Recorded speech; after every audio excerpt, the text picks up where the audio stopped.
What's up, you guys, and welcome to episode 100 of the Oh, wow. Ask Alex Woo! Show. 100. 100 I'm gonna show you my episodes. titties for that one. Ooh. I Yeah, hope it's a I do special not get day, a buddy. copyright strike or claim for nudity. Male nipples are fine, dude. Male nipples are Now fine. nipples is a go, brother. As you can see, I have my usual panel with me, Ian and Jeremy. How are you guys doing today? And by the way, before you answer, thank you guys for being with me on this ride to 100 episodes. Like, this would not be possible if I didn't have you guys. I know I started by myself at one point, but you guys being on the show amplify that. So I want to personally thank you guys for being on this ride with me. So how are you guys doing?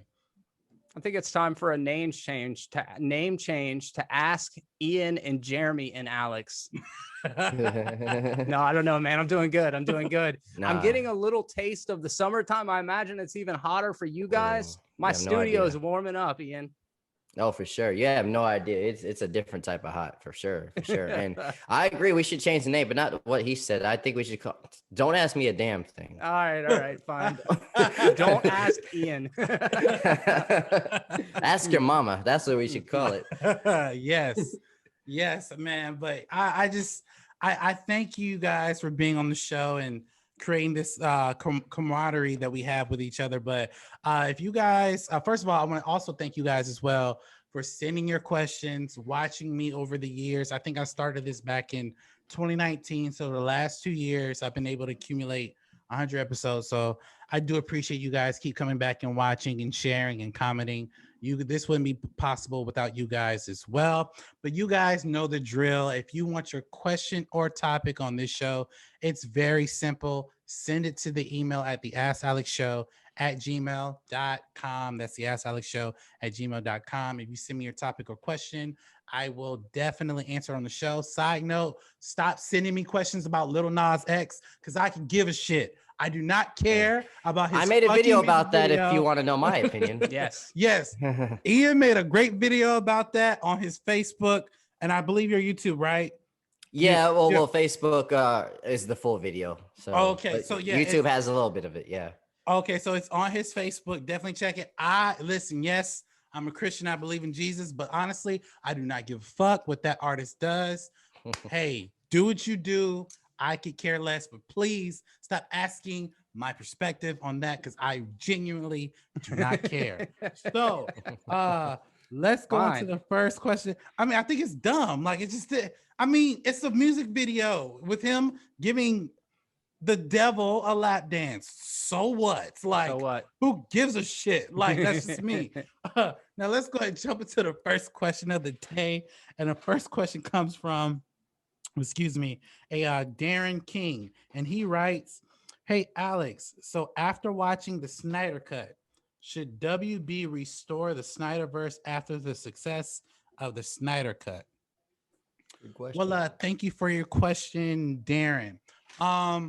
So what Darren's referring to, oddly enough, I don't know why this is a thing, but what he's referring to, there's a hashtag going around Twitter and Instagram and different social medias about restoring the Snyderverse. I know Ray Fisher tweeted it out. I believe Jason Momoa tweeted out. Don't quote me on that. I could be wrong. Other people involved with the DCEU have tweeted it out. I know certain fan groups have tweeted it out.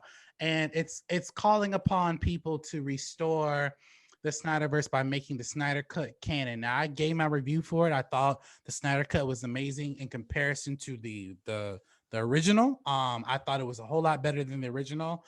But to ask do I think and the guys think they should restore the Snyderverse, I'm gonna be honest with you. Aside from Man of Steel, that's the really only thing that Zack Snyder got right. And to be honest with you, I don't really want to see the Snyderverse because I mean, don't get me wrong, the Snyder Cut was good for what it was. I want to see Darkseid and Henry Cavill's Superman go at it, but you don't need to restore the Snyderverse to do that. Like, you can just continue on the path that you're on and do what you need to do with these different characters. Also keep in mind, like, Zack Snyder's movies, including Whedon's Justice League, because his name is attached to it, None of those movies, aside from Man of Steel, didn't hit $1 billion. They missed their projections. That doesn't mean they weren't successful, but they're projected to hit $1 billion. You can't put out a Justice League movie and it hits under $1 billion. That's asinine in comparison to the first Avengers movie. You can't do that. So it doesn't mean it won't make money. It just, to think that the Justice League movie coming out not making that type of numbers, that shows failure. And honestly, I don't think Zack Snyder wants to have anything to do with the Snyderverse after his cut. Like, I know he's got movies at Netflix, he's got movies at other streaming services that he's working on. I think he has a project at HBO Max that he's working on. So he's not really concerned about going back to DC.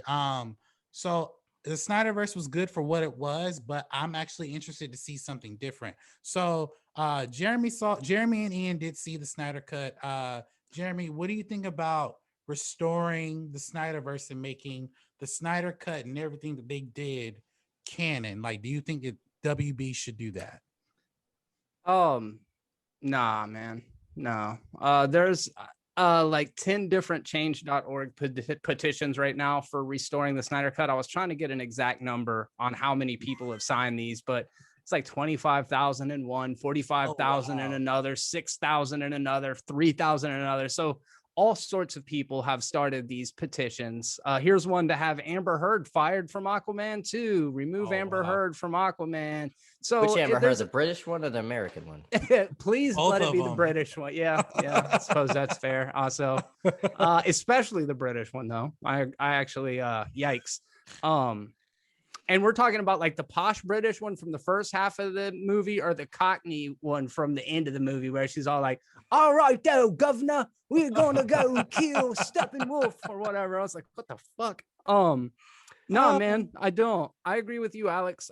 He had his chance, and then he had his chance again, and then he had his chance again, and he let them down over and over again with the box office. Obviously, there are diehard fans for this stuff, so I'm not going to say that nobody likes it. I'm just saying, like, the box office doesn't lie. Now, obviously, box office doesn't dictate quality. We can look at a series like Transformers and say, hey, look, they sold a lot of tickets, but they're trash. So obviously, unless you're looking at it from the perspective of the studio, a profitable movie doesn't necessarily make a good movie. However, the studios, they really just want profitable movies. The rest is just gravy, right? So I feel like Zack Snyder had his chance with Man of Steel. It didn't gross what they wanted it to. Again, Batman versus Superman way underperformed, despite the fact that it, sold some tickets. And then Justice League was a huge bomb. However, Snyder was taken away from that project before an uncredited Joss Whedon stepped in and put it out to the theater. So yeah, it's done. It's done. And like you said, I think Zack Snyder wants to move on. So I think it's about time for the fans to move on over this franchise that's over 5 years dead at this point. Yeah, I agree with Jeremy. I think it's all time to move on. I mean, Henry Cavill may be coming back.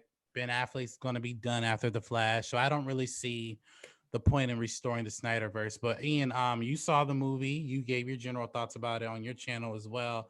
Do you think that after seeing the Snyder Cut, they should restore the Snyder Cut, or do you think they should just go off and do different things? Well, I think the answer is if Snyder wants to do it, and it seems like he doesn't. So I think that's if the director that's in the hashtag says no, then I think you should let this hashtag go. Yeah. Other than that, it's kind of harassment now. Like, Snyder do this, Snyder do this, Snyder do this. Like, no, I don't. I want to do other things. With that being said, though,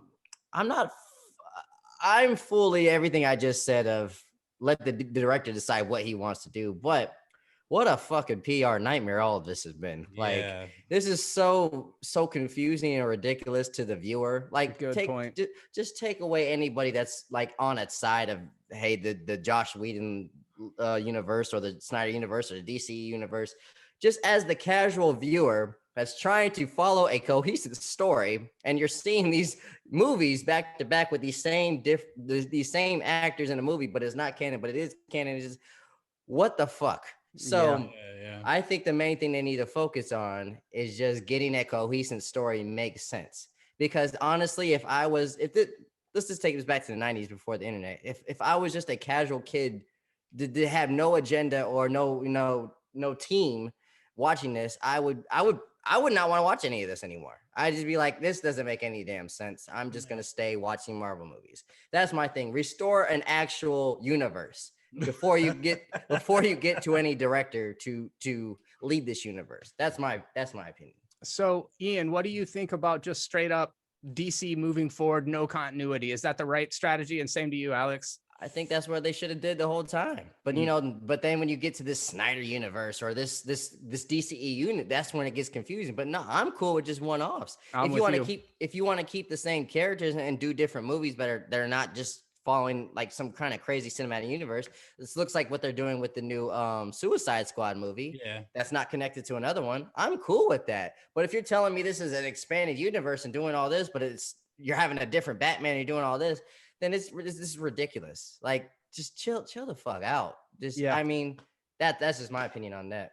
I mean, I agree. I like the one-offs. Like, I want to see Robert Pattinson's trilogy after the first movie. I want to see the Suicide Squad, James Gunn's Suicide Squad. But I think there's something about seeing a cinematic universe being tied together. Because when I look at things like WandaVision only references so many things, but it keeps you engaged because you don't know who or what is going to show up. And I think that a lot of that has to do with the fact that there's a cinematic universe tied to it. So there are some pros and cons, but the thing about it, I think what really screwed them over was that they were trying to rush a cinematic universe by using a Marvel formula that they didn't understand. So that's what kind of messed that up. But for me, I agree. I would rather at this point right now, forget connecting universe. Like, I don't want to see Gal Gadot and Robert Pattinson fighting together. Like, I can care less about that. Yeah, that's what I was gonna say. Is that like the way to surefire screw up this Batman trilogy for me is to throw Superman in it. Yeah, to me, that would just mess the whole vibe up, or like Joaquin Phoenix in the same movie as Henry Cavill. I don't want that. I like the idea of like what Ian said, each of them being like, there can be a franchise built around each of them. I can have a trilogy of Batman. It's not like every single movie shouldn't be connected, but keep them all in their own little pocket universes. That's my thought. Yeah. And they kind of mentioned in the DC fandom, it's all its own multiverse. So I'm cool with that. Hey, that's a good call. Well, what do you guys think? Do you guys think that they should restore the Snyderverse? Do you think we should continue pressuring Zack Snyder on Twitter? Just let me know in the comment section below. By the way, if you are on Twitter pressuring him, please stop before you get sued. Okay, so let's go to our next question, and it's our reoccurring guest, Miss Iris Peoples. Man, not John Wayne. Not John Wayne, no. Oh, Iris Peoples. What's happening? And Miss Iris writes, "Hey Alex, I know she follows me either on Facebook or Instagram because this." Ooh, Alex, you're a married man. I know, right? It's very specific. She wrote, "Hey Alex, Anthony Mackie said that Falcon and the Winter Soldier would have a bigger box office than any Tom Holland Spider-Man movie. With the success of his show, do you think this would have been possible?" Well, thank you for your question, Iris. Now I said on Facebook, Anthony Mackie is reaching solely because Falcon and the Winter Soldier, they're not a household name. Like, don't get me wrong, they're great characters and I love the series. Like, it doesn't get me on the edge of my seat as WandaVision did, but I love it because it's so straightforward and I'm not really guessing about what's going to happen next. With that being said, if they were to release a Falcon and Winter Soldier movie, from everything that we've seen so far, and Zemo being the main villain, and we get to sit there and watch their adventures and their struggle between this new Captain America, I think it would be an amazing movie. And I think it has the potential of being a $1 billion franchise. I mean, Captain Marvel came out, that movie wasn't all that great, and it made $1 billion. That being said, there's no way in hell, in my mind, that it would outperform a Tom Holland movie. Maybe a Tom Holland animated Spider-Man movie, but there's no way. I don't see that happening at all because, again, there hasn't been a Spider-Man movie that hasn't gotten under $600 million, except for Into the Spider-Verse. But that's an animated movie, so I don't expect it to hit $1 billion. So for me personally, I love Anthony. I hope one day I get to meet him and possibly get him on the show. But if he were to say that on the show, I would tell him, I love you, bro, but I disagree with you. But Ian, do you think that the Falcon and Winter Soldier could potentially, possibly, if it were a movie, outperform any Tom Holland Spider-Man movie? I'm going to disagree and say yes, and I'll explain why. I'm going to explain why. Mm-hmm. There's a lot connected to this. Okay. And I think you even made the point that I was actually going to make too. Captain Marvel, not a household name like Spider-Man, sold way more than all the 2 Spider-Man movies that we've gotten. Sold more than Thor Ragnarok, which is my favorite Thor movie. Yeah. So I think that right there answers your question a little bit, but I'm going to expand a little bit more. I think it's all about the timing as well. We're not just talking about 2 B, maybe even C-list characters like Falcon and Winter Soldier. Yeah. We're talking about the legacy of Captain America, which is an A-list character. Yeah. And I think at this time people were ready to see what the heck happened after old Cap gave that shield. Yeah, I think the anticipation was at an all-time high. And I think then, yes, all eyes were on those 2 guys. And I think, yes, it could have possibly sold way more than a Spider-Man movie. That's just my opinion. Mm-hmm. I see what you're saying, because Spider-Man is like Batman, Superman. He's like a face of comic book heroes. Yeah. But I think when it comes to viewership, I think they are really anticipating what's going on with this shield and the legacy of Captain America, and wanting to see movies in general. I think, if the pandemic stopped tomorrow and they said, hey, Black Widow is out and there's no restrictions, that movie might sell way more than all the best Marvel movies ever. You know why? Just because, like I said, timing. So I think he's right. I actually agree with him. Oh, okay. I mean, I understand his viewpoint. He's right. Anything's possible. Like he said, and like I said, Captain Marvel did make $1 billion. It outperformed both Spider-Man movies. The both Spider-Man movies. So he's right. Like that's the real thing. I don't think it still would happen, but it's possible, because even a movie like Captain Marvel, which is somewhat trash, outperformed Spider-Man. But Jeremy, what do you think? You think that Anthony Mackie's Falcon and Winter Soldier could potentially outperform any Tom Holland Spider-Man movie? Man, Anthony Mackie knows in his heart that he is full of shit. He is clowning, man. He is just joking around. He does not mean that. Him and Tom Holland have fantastic rapport. And in fact, if you watch Anthony Mackie do interviews with anybody, he's just a cut up, dude. He's super fucking funny and charismatic, and he loves to bag on Tom Holland. Like I think all of the MCU cast does. Ian laid out a really good, compelling argument, and we are all existing in the realm of speculation here. Plus, y'all said both Spider-Man movies. I know you're referring specifically to those Tom Holland versions of them. Mm-hmm.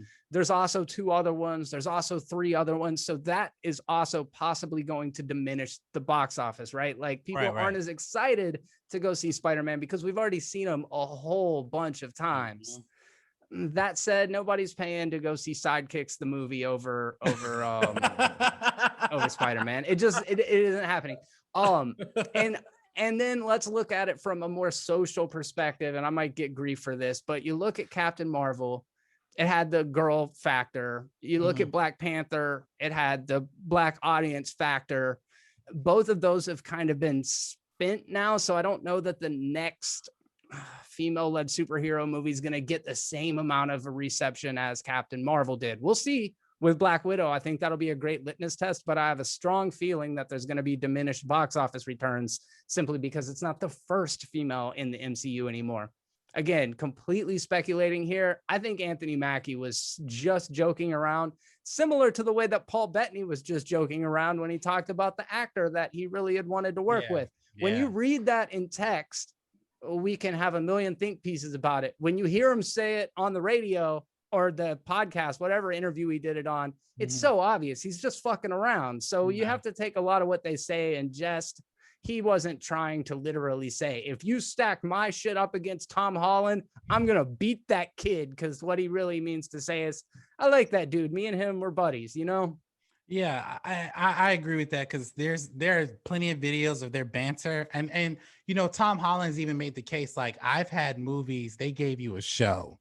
So I mean, you know, and that's, you know, if you really want to play some semantics, I mean, yeah, for a little kid, he's kicking your ass. But I agree with Jeremy and Ian. Like, there is an argument to be made that it's possible, but I also agree with Jeremy that he's full of shit. Like, because he also said like last year, and we covered it, that Black Panther is probably the most racist movie that Marvel could have did.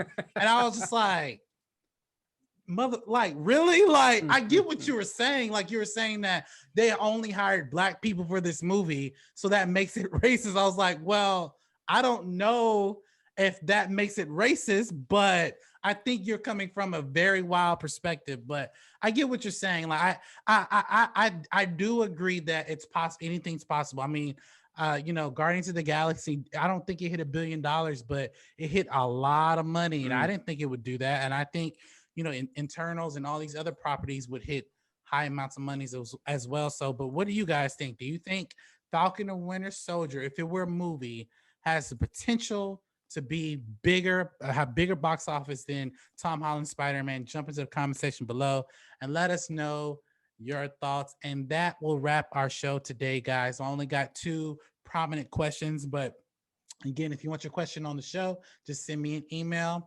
But I want to thank you guys so much for tuning in to episode 100 of the Ask Alex Show. More content to come. Tune in this week. We got more content coming out, so you're gonna love it. Definitely gonna love and laugh of what the new real debates and a lot of other new stuff coming out on my channel as well. Jeremy, where can we find you on YouTube and social media? Movies are terrible, and in honor of Alex's 100th show, I'm going to count down backwards from 100, starting now. 100. Okay. 99. Jeremy. 98.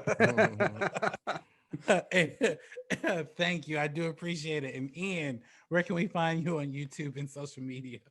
You can find me at youtube.com/thecontroversy. And yeah, I'm trying to rev up this content, man. So come see me. See what I got to say. You know? Yes. Yeah. You come see all of us. Ian just put out a reaction video to Little Nas X. And Jeremy he's been reviewing softcore porn. So, you know, you definitely want to check that out. Stick around for Passion of the Christ for Easter. Yes, that's wow. Yeah. It's a naked man in that one too. So get your lotion out and get ready, because Jesus is coming back, baby. Jesus is coming. That you know where to find us here at Momentum Media. Thank you guys so much for watching this video. And as always, you guys, you have a blessed day.